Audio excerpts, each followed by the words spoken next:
Bahasa tubuh merupakan hal yang tidak diperhatikan seseorang saat ia berbohong. Mereka biasanya hanya memfokuskan penyampaiannya pada kata-kata dan ekspresi wajah mereka. Cara mendeteksi kebohongan bisa dilakukan dengan membaca bahasa tubuh. Dengan begitu, dapat diketahui apakah mereka sedang jujur atau tidak. Namun, belum ada tanda universal yang dapat membuktikan keakuratan 100% bahasa tubuh dapat memastikan seseorang telah berbohong. Nah, berikut 4 tips mengetahui saat seseorang sedang berbohong ketika berbicara yang diulas oleh Harian Indo. Tapi sebelum kita lanjut ke pembahasan, jangan lupa klik tombol subscribe dan loncengnya ya. Terima kasih.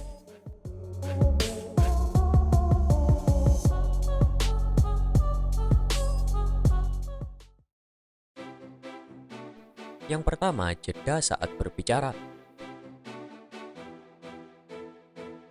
Jeda saat berbicara merupakan salah satu petunjuk vokal yang paling umum untuk mengungkapkan jika seseorang sedang berbohong. Jadi, Anda dapat memperhatikan itu. Paul Ekman mengatakan dalam bukunya yang berjudul Telling Lies: Clues to Deceit in the Marketplace, Politics and Marriage, bahwa saat seseorang sedang berbicara dengan Anda dan ia mengambil jeda lama atau bahkan lebih lama, ada kemungkinan bahwa mereka sedang berusaha untuk berbohong dengan mengambil waktu untuk memikirkan apa yang harus dikatakan.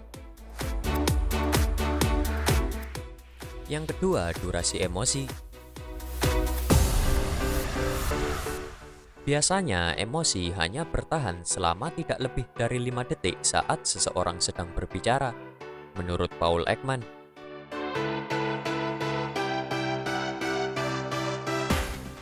Jika seseorang mengekspresikan emosi saat ia menyampaikan sesuatu selama lebih dari 5 detik, kemungkinan besar ia sedang tidak menyampaikan perasaan yang sebenarnya.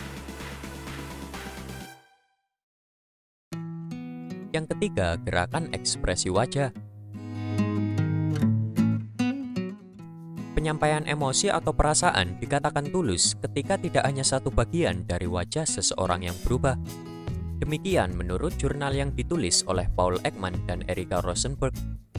Sama halnya dengan ekspresi lain, bila seseorang benar-benar tersenyum, mereka tidak hanya menggerakkan bibir, melainkan juga kerutan dari wajah mereka yang akan ditampilkan di dekat mata dan alis sebagai efek dari senyuman tersebut.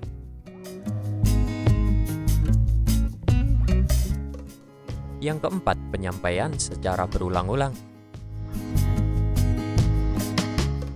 Dalam jurnal mereka, Paul Ekman dan Erica Rosenberg juga menyampaikan bahwa kemungkinan seseorang sedang tidak menyampaikan sesuatu secara jujur juga dapat kita perhatikan saat mereka melakukan terlalu banyak pengulangan pada kata-katanya. Dengan mengucapkan suatu hal yang sama secara terus-menerus, seseorang kemungkinan sedang mencoba untuk meyakinkan Anda dan diri mereka sendiri, serta mengukur dari reaksi jika Anda mempercayai apa yang mereka katakan.